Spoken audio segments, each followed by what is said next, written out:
but let's have another quick serious conversation. Go on. And it stemmed from a conversation we was having on the phone. Okay. How people react to death. Yes. And their responses in which they feel like they need to have. Do you remember the conversation we was having? Yes, I do. My dad used to tell me all the time, the people that raise you in life are society, your family, and TV. And if society hasn't shown you something, your family hasn't shown you something, and TV's shown you something, the way you respond will be one of the three. So I would just go, this is so, when people say, oh, he's so theatrical, he's so TV, or he's so, like, it's because a lot of his life is consumed television. He's consumed something a particular way. He communicates that. People go, yeah, that's the way you're meant to respond. So then that becomes the response for life. Not in all cases, but I believe in some cases. Cool. Death is a prime example of that. I don't think much people experience death until later on in their life, unless you're from areas where it's maybe quite more common than other areas. Or you have a really, really big family an old family or something like that. So otherwise it's very difficult to experience that type of commonality in the worlds that we live in. In Western, like in some of the broken parts of the world, I imagine you experience it so consistently you're numb to it. Do you know where I'm coming from? Yeah. But where we're at, it's not that consistent, Cole. So I say that to say this. Congo. Yes, exactly. Every time, every single time. Say it again as well, just so I was talking over you. Free Palestine and Congo as well. So and Sudan. Come on. So like my problem with the way people respond to death is that sometimes I've had responses where in a shorter period of time, it's very emotional and maybe a little bit, just leave Poet to himself for a little bit. But once I've got through like the 2 days, my guy, I'm good. Because just as a Rasta man, and I'm a practicing Rasta, I'm not all the way there yet. Come on, fam, I'm still eating a couple meats. Not pork though, judge me correctly. Do you know what I'm saying? We're not doing that over there, even though I did see you eating a bacon sarnie. Strongly. Who kid? Strongly. Great DJ. I'm just being serious. You make me lose my trail of thought, man. Let me just try and jump back on it. Thank you. So, as a practicing Rasta, I just believe in my life there are certain things that certain men over there have told me. Not to say that it's part of the tradition, it might not be, but certain of those individuals that I respect have told me you have to learn to celebrate the life of this individual and think about all the wonderful things they've placed in your life, and the way to keep them alive is to carry on their teachings. Now, obviously, you have to write off Hitler, it's a bit more difficult to do that. But that's not the people that I lose. They are nice, beautiful people. And the way in which I've responded to these situations is after I've gone through that small process is I think of them and I smile. Every time I think of my dad, I smile. He was an absolute G, bruv. Absolute G. Okay, he has a couple of bad things about him, but don't we all? We're all rounded people. We all do. And the same thing about recently, obviously, I think the way we spoke about it, I'm sure if you're on my socials, you would know, my cousin passed away, Clyde. And Clyde's been walking around here. You would have seen him before and always with my kids and helped me get Zion and Khalifa. And that was why we didn't record last week, by the way. Yeah. People that were, apologies for that. I apologize. No, you ain't got to apologize at all. But like now, Chuckie, like I know maybe it's a little bit sooner than it was with my dad, but bro, my cousin was a G, you know, like a proper G. Like he's one of the best people I've ever had the privilege of meeting, and it was my cousin. You're talking about someone my kids know as uncle, like they know him as uncle. You're talking about someone that, when people talk about the things that they do for family, they're talking about Clyde. It's not really a reflection of them. Like, he is everything that, when you say someone that puts family first, you phone him, he'll be there in 25 minutes. Doesn't matter. He could be 5 hours away. He's there in 25 minutes. I don't know how he always did it. So this guy is incredible. So when I see people respond a particular way to the situation and they look at me and they're wanting me to respond the same way, it's almost like they're unaware of it, but it's almost like subconscious bullying. Like they won't take this situation serious from my end until I'm as broken as them. And I'm like, yo, man, like God gives us all different roles in life, and I'm seeing my family and I'm seeing how broken certain people are, and I understand. But the point or the position I seem to have, and I thank God for this, like it's a position given by God, is a sense of strength. We all can't be broken through this, you know. Yeah. Somebody has to help the individuals that are really, really hurt by this, and some people obviously don't have the strength. And sometimes you feel like in a moment that people just expect that you are going to be broken in that period of time right now, visibly. It doesn't mean that you're always healed. It doesn't mean that you won't have little moments where you're down a bit, but for the large part of the day, you're in a better state than most. So I look at the responsibility at that point as try and help everybody else. If you don't know how that is right now, do what I do sometimes. Sit down, couple weeks to yourself and figure out what help looks like long term. Not short term. Again, that's easy. Just watch films. Come cry on my shoulder. I'll go to your house the next day. I'll speak to you very commonly over 2 weeks. We never see the film past that point, so we don't know what to do. I'm like, what can I do consistently for the rest of my life that you might be missing out on? I'm not going to be able to figure that out 2 days in, man. I can't lie to you. I need just a bit more time because of how important it is. And I think that's the approach I get into in situations like this. I guess some people get into, how am I going to live without this person? How am I going to do it? I get into, that's the reality right now. And I got responsibilities. I got Hcpod. I got filthy fellas. You know what I'm saying? I got Vibber. I got my brethrens. I got my family. I got too much responsibilities and things in and around me that God's given me the presence of having, that I have to acknowledge what's happened, go through it, and then take the blessings and the strengths from it to allow my journey to be stronger into helping my friends and my family. Not allow this situation to break me. Because if everybody does that, we don't move forward. Yeah. Some people are going to do that, and some people need to help them people fight through this, because we are going to get through this.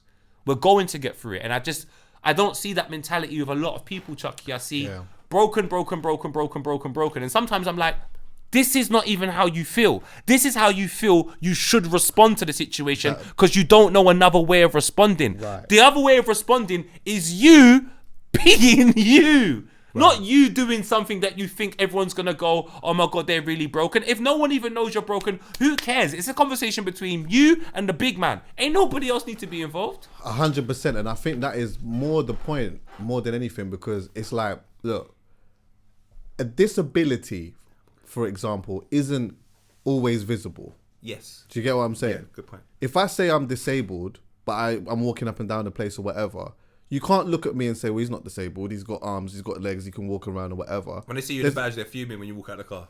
Yeah, exactly. But there's all different types of disabilities that you can still have. You're still disabled.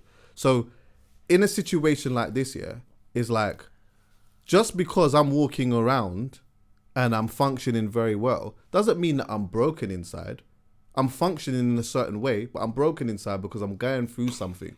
So you don't have to feel like, as a person, you need to, I don't want to necessarily say the word pretend, but it's like, feel as though that in this situation, you have to visibly be broken to show that you are visibly broken in a situation like this. And sometimes it really opened the doors to me thinking like this when Peter died, because I was like, there was a couple of times where I know what my mum is going through. Yeah. I know how much my mum is crying. I know how this is really affecting her.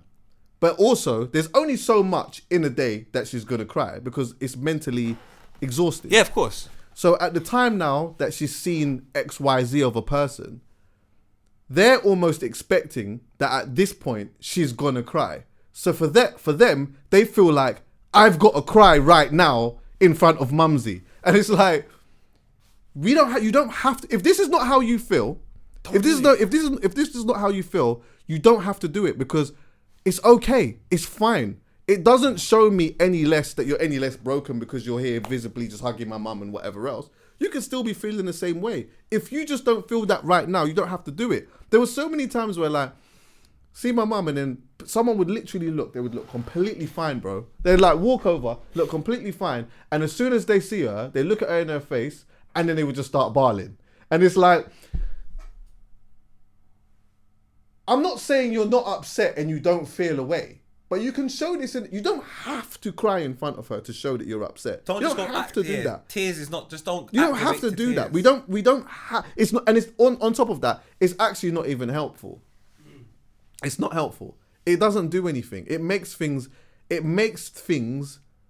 worse. It makes it even more draining. And I'll tell you why it makes things even more draining. Actually, is because now what you're doing is you're walking over.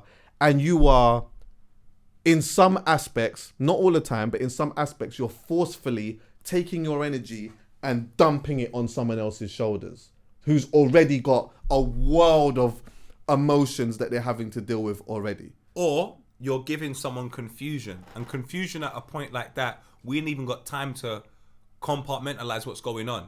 We haven't even got time to go, oh, they think they're doing this because of that. We just go, oh, and then you're down again. Do you know what I'm saying? Sorry, as you were saying. Yeah. I think as well, You know, I was having a conversation with one of my close friends about this, because he's going through a situation with somebody that had passed away, that's really close to him, and dealing with funerals and whatever. And it was like, we was talking about how sometimes certain people try to paint this amazing picture of this person's life and what they did. And I was saying to him, you don't have to do that. That's another thing. You don't have to do that. Sometimes you can paint a sweeter picture of the truth. So for example, my uncle passed away, Uncle Clifton. Yeah. Love Uncle Clifton. But this was a man who had a turbulent life and did a lot of he did a lot of questionable things. Yes, he did a lot. Now at the funeral, what was really good about this funeral was there wasn't this mad beautiful picture of something that it wasn't. There was just different interpretations of their relationships with him, which were turbulent, but some were funny and some were sad. Do you get what I'm saying? So for example, maybe even in speeches, the way that someone might go up and give a speech. One speech might be sad. It might be like, you know what, I had a really good time with him, whatever. And, you know, think it wasn't always perfect, but, you know, I remember this and I remember that and whatnot. And you remember those times and you keep it stepping. Someone else will come in and they will just give a funny story of something super unfortunate that he did. But it was, you get what I'm saying? It was who he was. He would have laughed. Brother. He would have found that funny.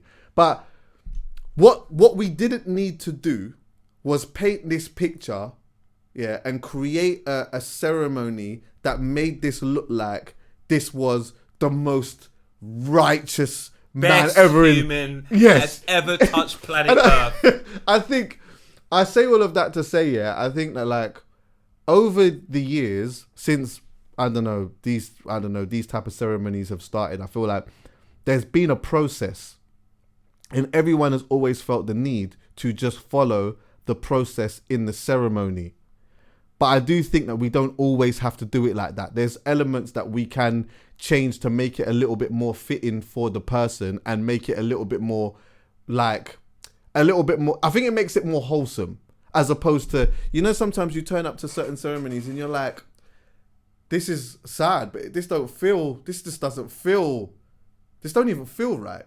This just doesn't feel right. Yeah. This is not even everything that we've done here is not even nearly a representation of the person who's in the box right now.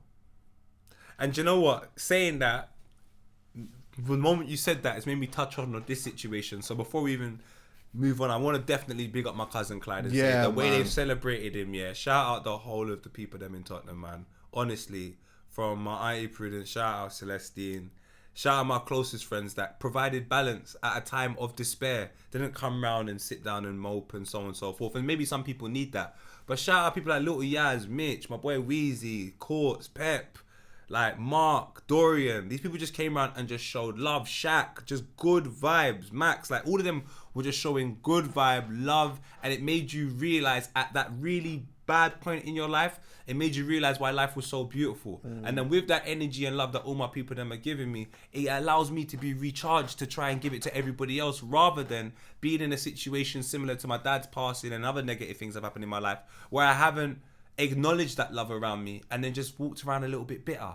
And it's like, you don't need to be like that. Like, as much as this bad things happen, it's happened to a load of people. Do you know what I'm saying? I would rather be strong for my cousin Celestine, maybe the strongest woman I know. Strong for my auntie Prudence. Strong for the little daughter, like strong for them, because they're the ones that need it. Do you know where I'm coming from? So I love the fact that my friends acknowledge the thing that you were speaking about just now and saying, okay, this negative thing has happened. How do we approach it? Do you know where I'm coming from? Shout out Tyson, Elton, but also Smith, understand Ramon as well Rees. that it's actually sometimes when you're in your weakness in those moments, it's fine. There's nothing wrong with that, bro. There's nothing wrong with it. And also, you know, no matter how much you suppress it, it's going to come anyway. And don't feel guilty. Don't feel guilty about your emotional state at the time. No. That's not important. It's your contribution to the situation that's important. 100. Not your emotional state. Your contribution is going to far exceed whatever emotional state anybody's in. Everyone's going to remember what you did at the time when these things happened. So maybe you should do the right thing. Do you know where I'm coming from? But again, everyone in your own time, man. You mentioned as well, just briefly, what you said about Clyde. Yeah, it's like, it's mad because I feel like I can always identify those type of people quite quickly. Yeah. When you said that, you know, he's a family man. If there's something going on or whatever, he'll be 5 hours away. He'll be there in 3 hours. How? He'll make his way. He didn't even drive. If there's a certain if there's a certain situation that is going on or whatever, he might find himself being a mediator or whatever else, or the voice of reason and whatnot. Yeah. And I think I can't remember the first time I met him, but I do remember meeting him and understanding and seeing that, he's like the Elliot in my family. Yeah, he's the brother. I saw him and I thought, he reminds me of my cousin. Like, he's there. Like, and I saw some of the situations that you were going through or whatever, and he was there. Do you know what I'm saying? Bro. Even that, like, an unfortunate situation when your dad was, it was your dad's funeral or whatever, and there was things going on or whatever. I saw him there making sure everything was crisp, whatnot, and even just adding a little bit of perspective for the moment. I see him doing that. And we were damn near sitting near each other as well at your dad's funeral or whatever. But yeah, man, he was a really clean-hearted, good-spirited brother. He said to me, Paul, can you shout out Chuckie for me? Because Chuckie was the one that was holding me down in the church when I was a bit emotional. 100%. Big facts. Yeah. I'll never forget it, bro. Like, honestly, the guy was a hero, bro. Yeah. He was an absolute hero. Pleasure to know him. Yeah. Honor to know him. Honor to be his family member. And I think at times like this, I'm just trying to figure out how to be a lot more useful to people like my cousin Celestine and my auntie mum. I call her auntie mum, Auntie Prudence, and do you know what I'm saying? Like, just that side of the family, like they're very important people, and you can't just act. You need to think, am I doing the right thing? Is this the right thing that they want? And asking questions and just trying to shout out West Green Road as well, man. Tion's got a shop in West Green Road. Shout out Tion, man. He's a good friend to my cousin, and he put on a beautiful celebration in West Green Road, Friday gone. So last Friday when I wasn't here. And it ran from 2 p.m. right up until God knows what time. Shout out Frisco. Frisco's over there, shot a video. Oh, like, yeah, man. Just one thing it makes me realize is how important community is. And I know I sound like a miserable old man here sometimes, always talking about it. But when you go back and I'm seeing so much people that I used to coach in football, or seeing people I used to look after through youth work or family friends, brother, if there was ever a time where you needed that, it was right then. It was right there. Went to the Haringey Irish Centre right next to Meridian in Tottenham. I haven't really been Tottenham recently too tough just because I've been work and a couple of things I'm trying to sort out. And I'm going back down there, and I have to make this clear as well. When people say they rep certain ends, I understand the negative connotations attached to it because of how loud it is. But if you're from the hood, you'll understand there's many different mechanics to the hood. And there are some people that are just happy to sing about it because of the good things that they've done. So don't branch me in to anything negative when I say these things, because I ain't got time for any of that. I'm a big man, bro. Like, I care about the good people in that area, and there are good people in every single area. So when I speak about these places, I'm speaking about the perspective of the individuals that want to move it forward to make it safer from everybody else. What everybody else wants to do, I'm not even telling you don't do it. I'm just saying don't branch me with them people. Right then. So when I say to you I love Tottenham, I'm talking about all the positive things that I was part of, I can speak firsthand, and my cousin was part of, and the community was part of, because that's what I witnessed on the Friday gone. I'm not saying there wasn't people there that might be questioned by God, people. That's not what we're discussing. We're just talking about the area on a whole. It was beautiful because Tottenham hasn't had a nice little place where people can go and chill out for a period of time. So shout out to Tion again for making that show. I can't remember the name of it. I literally just messaged Tyson whilst she was talking to try and figure out the name of it because. Okay. But yeah, man, I'll remember it for next week. And if anyone knows what I'm talking about, leave a comment and we have to promote those types of things because. Yeah, man. Yeah, man. Yeah, yeah, man. Come on, man. You know what I'm saying, my brother? So.